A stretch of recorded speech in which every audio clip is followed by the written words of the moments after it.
Welcome जी। मैं हूं हैदर वड़ैच और हमने पब्लिक सर्विस कमीशन के रिटन एग्जामिनेशन की प्रिपरेशन स्टार्ट कर रखी है। आज हम 20 एमसीक्यूज को डिस्कस करेंगे। आज का फर्स्ट एमसीक्यूज है जी, wrought iron is manufactured from pig iron by. मतलब रॉट आयरन जो है वो पिग आयरन से कैसे मैन्युफैक्चर्ड होता है, किसके जरिए होता है। रॉट आयरन की मैन्युफैक्चरिंग में जब पिग आयरन से रॉट आयरन को बनाया जाता है तो उसकी रिफाइनिंग की जाती है, पडिंग की जाती है और शिंगलिंग की जाती है। तो मतलब all of these wrought iron के लिए ये तीनों प्रोसेस किए जाते हैं पिग आयरन पे, तो फिर जाके रॉट आयरन बनता है। Pig iron is manufactured from the ore by. अब जो ओर है वो होता है हमारा हाम मादनियात, ठीक है। अब हाम मादनियात से जो है वो हमारे पास पहले जो आयरन बनता है वो बनता है पिग आयरन, जो सबसे पहले हम बनाते हैं, ठीक है। पिग आयरन मैन्युफैक्चर होता है। पिग आयरन से फिर हम रॉड आयरन, कास्ट आयरन, फिर उसके प्रोसेस और उसमें कार्बन कंटेंट की वजह से जो है ना उसमें डिफ्रेंशिएट होता है, ठीक है। तो हम पिग आयरन की बात करें तो हाम मादनियात से यानी कि ओर से पिग आयरन कैसे मैन्युफैक्चर्ड होता है, तो उसके लिए उसकी ड्रेसिंग यानी कि निकालना, उसको ड्रेस करना, उसको उसकी कैल्सिनेशन और उसकी सिमेल्टिंग, ठीक है, ये तीनों प्रोसेस पिग आयरन में यूज होंगे। नेक्स्ट हमारा एमसीक्यूज है जी, क्विक लाइम। अब क्विक लाइम क्या होता है, ठीक है। आ, अगर हमारे पास कोई प्योर लाइम है ना, pure lime, pro pure lime की अगर हम कैल्सिनेशन करते हैं तो इसकी कैल्सिनेशन के बाद यानी कि इसके गर्म करने के बाद हमारे पास बनता है जी क्विक लाइम, ठीक है। अब क्विक लाइम है क्या? क्विक लाइम ऐसा लाइम है जो मतलब लाइम की अगर आपने मोटर बनाया है तो लाइम का मोटर जो है वो बड़ी देर से जाके वो सेट होता है। इस चीज का तो आपको पता है, ठीक है। हमने इंटरव्यू सीरीज में काफी दफा इसको डिस्कस किया है, ठीक है। एक तो वो चूंकि सीमेंट की सेटिंग टाइम जो है वो फास्ट होता है, वो जल्दी से सेट होता है, और लाइम का जो सेटिंग टाइम है वो बड़ा स्लो होता है, जिसकी वजह से इसमें श्रिंकेज क्रैक्स भी जो है ना वो बड़े कम अपीयर होते हैं या ना होने के बराबर होते हैं। तो नंबर वन क्या है जी, स्लो इन सेटिंग, ठीक है, ये ठीक है जी। जो क्विक लाइम है वो सेटिंग में स्लो होता है, ठीक है। नंबर दो है जी, रैपिड इन स्लैकिंग, ये भी ठीक है। अब स्लैकिंग क्या होता है, जब हम लाइम में पानी ऐड करते हैं तो पानी ऐड करने की वजह से उसमें रिएक्शन पैदा हो जाता है, ठीक है। उस रिएक्शन को, पानी की वजह से जो रिएक्शन हो रहा है उसको हम स्लैकिंग बोलते हैं। तो स्लो इन सेटिंग भी है स्लैकिंग, रैपिड इन स्लैकिंग भी है, ये भी ठीक है। गुड इन स्ट्रेंथ, अब स्ट्रेंथ में इतना अच्छा नहीं है, ठीक है। तो दो ऑप्शन जो है वो बिल्कुल ठीक है। स्ट्रेंथ की बात करें तो वो हम जो है वो सीमेंट से मैक्सिमम स्ट्रेंथ अचीव कर सकते हैं, ठीक है। तो जी ये ऑप्शन होगा बोथ ए एंड बी, ठीक है। नेक्स्ट क्वेश्चन है, percentage of carbon content in mild steel. अगर माइल्ड स्टील की बात करते हैं तो माइल्ड स्टील में कार्बन कंटेंट कितना होगा, लेस देन 0.25, ठीक है। शारिया 25 से कम होगा तो वो हमारे पास माइल्ड स्टील होगा, ठीक है। और ये नेक्स्ट है जी, रॉट आयरन। रॉट आयरन क्या होता है जी, रॉट आयरन ऐसा मतलब होता है जो बारीक पाइप वगैरह बनाने के लिए जिस आयरन को हम यूज करते हैं, यानी कि रॉट आयरन यूज होता है स्मॉल साइज्ड वाटर पाइप। अगर वाटर पाइप है स्मॉल साइज के तो उसके लिए हम रॉट आयरन यूज करते हैं। अगर हम बात करें स्ट्रक्चरल वर्क के लिए इन बीम तो इसके लिए माइल्ड स्टील यूज करते हैं। स्मॉल साइज वाटर पाइप, इसके लिए रॉट आयरन यूज करते हैं। कॉलम एंड स्ट्रट, अब कॉलम क्या करता है, कॉलम ये अगर हमारे पास कॉलम है तो कॉलम के ऊपर कंप्रेशन लग रही होती है, तो ऐसा आयरन जो कंप्रेशन को जो है ना कंप्रेशन को बियर करता है, उसको जो बर्दाश्त करता है, तो इसके लिए यूज होता है हमारे पास कॉस्ट आयरन, ठीक है। तो कॉलम और स्ट्रट चूंकि ये हमारे कंप्रेशन मेंबर हैं तो इसके लिए क्या होगा जी, कॉस्ट आयरन, ठीक है। नेक्स्ट हमारे पास क्वेश्चन ये है जी, cast iron is used for. अब कास्ट आयरन मैं बता चुका हूँ किसके लिए यूज्ड होते हैं, कॉलम और स्ट्रट के लिए, ठीक है। नेक्स्ट क्वेश्चन है जी, bulking of sand is caused due to. Bulking of sand होता क्या है? अब सैंड के पार्टिकल हैं, सैंड का पार्टिकल में इसका वॉल्यूम इंक्रीज हो जाना, मतलब पहले वॉल्यूम इसका थोड़ा था, इंक्रीज हो गया। अब ये सैंड का वॉल्यूम इंक्रीज होता किस वजह से है? हमारा एक सैंड पार्टिकल ये है, एक सैंड पार्टिकल ये है, इन दोनों के ऊपर अगर कुछ ना कुछ मॉइस्चर है तो उस मॉइस्चर की वजह से जो वाटर है वो एक दूसरे को जो है ना वो अपनी तरफ, इसकी सरफेस मॉइस्चर जो है ना इसके ऊपर, वो क्या करेगा, एक दूसरे को अपनी तरफ अट्रैक्शन करेगा। ठीक है, ये चूंकि पानी जो है ना, पानी, ये पानी का ड्रॉप ऐसे बनता है। ठीक है, ड्रॉप किस लिए बनता है? क्योंकि पानी जो है, पानी के अट्रैक्शन की वजह से ये जो है वो नीचे नहीं गिर पाता। ठीक है, तो वो जो ड्रॉप है ये सरफेस टेंशन की वजह से होती है। ठीक है, तो यही है कि हमारा सैंड के ऊपर जो मॉइस्चर है, ये मॉइस्चर आपस में अट्रैक्शन रखता है। तो जब ये आपस में अट्रैक्शन रखता है ना, तो पानी, ये आपस में जो है ना अट्रैक्शन की वजह से पानी आपस में जो है वो अट्रैक्शन की वजह से जुड़ने की कोशिश करता है, जिससे ये सैंड का वॉल्यूम इंक्रीज हो जाता है। ठीक है, लेकिन ये भी कोई सर्टेन लिमिट तक होगा। अगर मॉइस्चर कंटेंट ज़्यादा हो जाएगा तो ये अट्रैक्शन भी कम हो जाएगी। ठीक है, तो जी सरफेस टेंशन की वजह से या सरफेस मॉइस्चर की वजह से ये बल्किंग ऑफ सैंड होगी।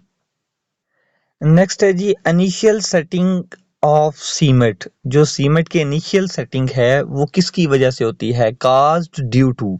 अब इनिशियल सेटिंग किसकी वजह से होती है? Tricalcium aluminate, C3A। अब C3A का फंक्शन क्या होता है कि C3A की वजह से केमिकल रिएक्शन यानी कि हीट ऑफ हाइड्रेशन ज़्यादा होगी, जल्दी से होगी। हीट ऑफ हाइड्रेशन जल्दी से होने की वजह से फ्लैश सेट होगा। ये फ्लैश सेटिंग की बात कर रहा है। अगर हमारी स्ट्रेंथ जो है, अगर हम स्ट्रेंथ की बात करें तो हमारी जो फर्स्ट स्ट्रेंथ अचीव होती है वो डाई कैल्शियम सिलिकेट की वजह से होती है, जबकि जो फर्स्ट या फ्लैश सेटिंग होगी वो ट्राई कैल्शियम अल्यूमिनेट की वजह से होगी। ठीक है, तो ये हमारा हो गया जी ट्राई कैल्शियम अल्यूमिनेट। नेक्स्ट क्वेश्चन है जी, नेक्स्ट क्वेश्चन है कि अगर अर्ली अटेनमेंट्स ऑफ स्ट्रेंथ, यानी कि जो स्ट्रेंथ है, अर्ली स्ट्रेंथ है, ठीक है, किस में? रैपिड हार्डनिंग सीमेंट में। रैपिड हार्डनिंग सीमेंट में अर्ली स्ट्रेंथ किसकी वजह से होती है? देखिए, मैंने ऑर्डिनरी पोर्टलैंड सीमेंट का बताया कि जो अर्ली स्ट्रेंथ होगी वो होगी डाई कैल्शियम सिलिकेट की वजह से, अर्ली स्ट्रेंथ। जबकि रैपिड की बात करें तो रैपिड हार्डनिंग सीमेंट जो है, ये हमने डिस्कस किया था इंटरव्यू सीरीज में, कि जो रैपिड हार्डनिंग सीमेंट होता है इसमें फाइनर जो उसके ग्रेन साइज होते हैं वो फाइनर होते हैं।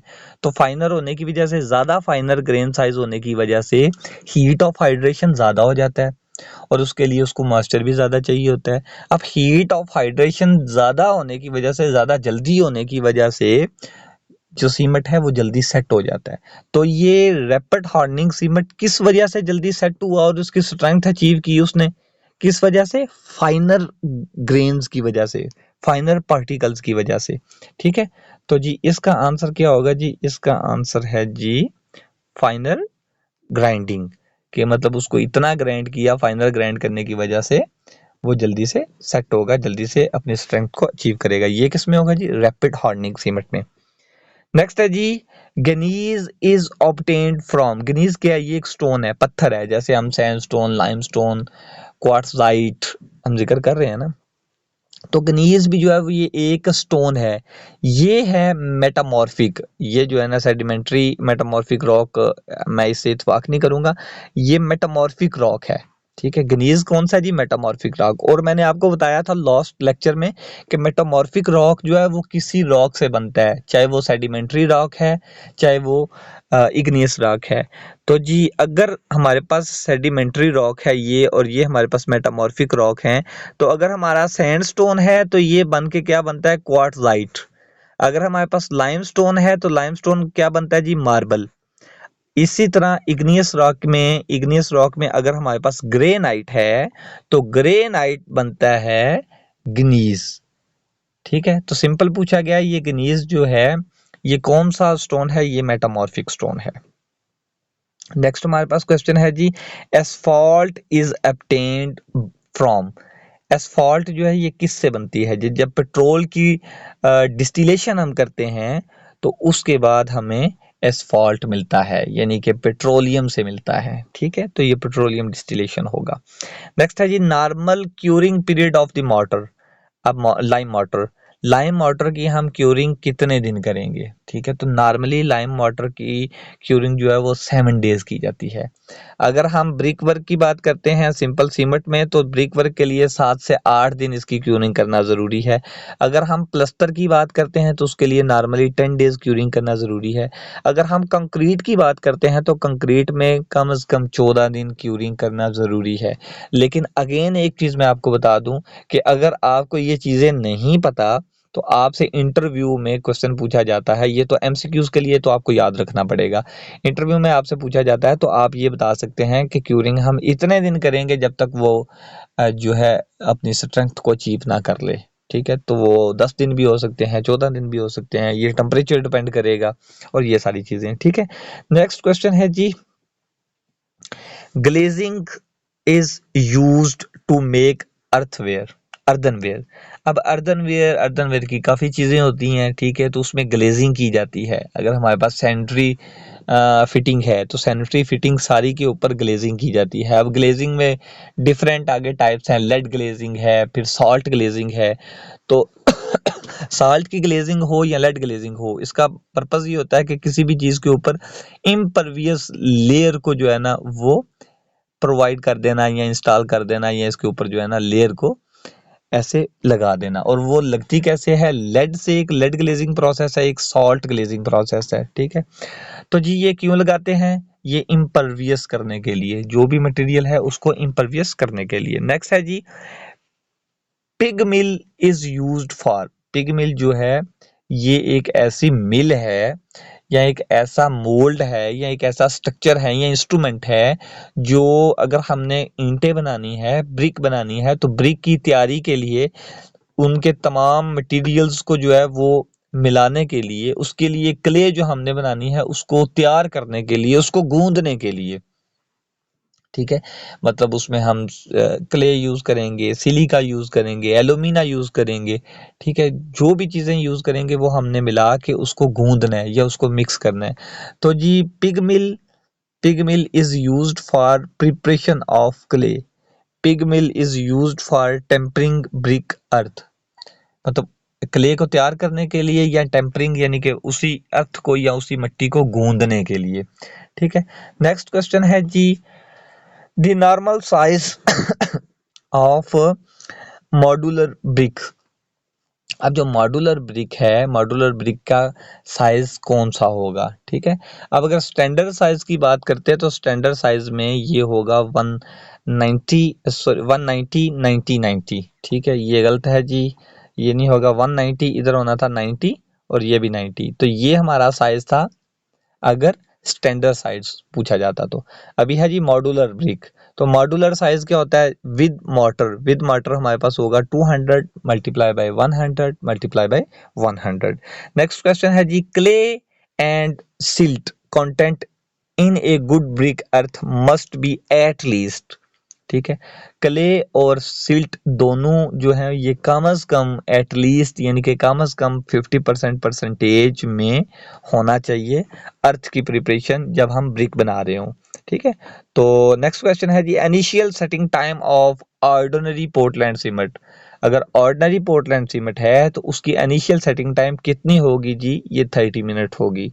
बाज़ जगहों पे आप 30 to 45 भी देख सकते हैं, तो ये भी करेक्ट कंसिडर किया जाएगा।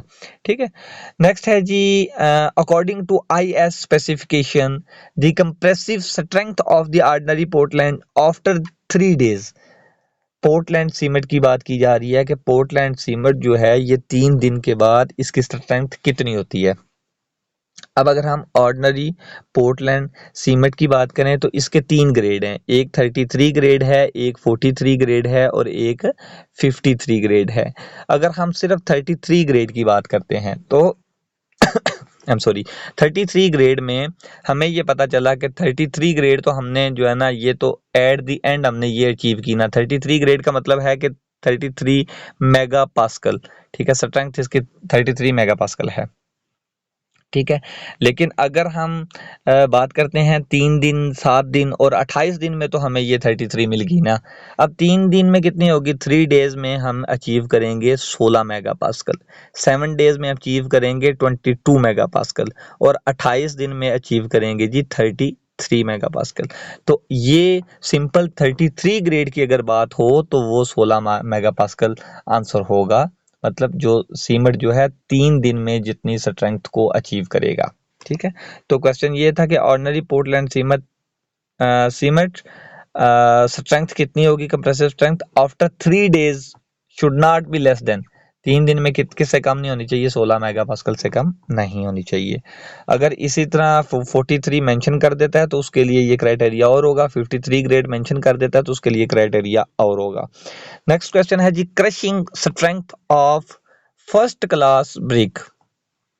अगर हम फर्स्ट क्लास ब्रिक की बात करते हैं तो फर्स्ट क्लास ब्रिक में 105 केजी पर सेंटीमीटर स्क्वायर उसकी स्ट्रेंथ है, तो उसको हम 10.5 न्यूटन पर mm स्क्वायर भी कह सकते हैं या 10.5 मेगा पास्कल स्ट्रेंथ भी कह सकते हैं। 3.5 जो है ये थर्ड क्लास की है, 7 न्यूटन पर mm स्क्वायर सेकंड क्लास की है और 10.5 फर्स्ट क्लास की है। चलते हैं जी, मिलते हैं जी इंशाल्लाह नेक्स्ट वीडियो में।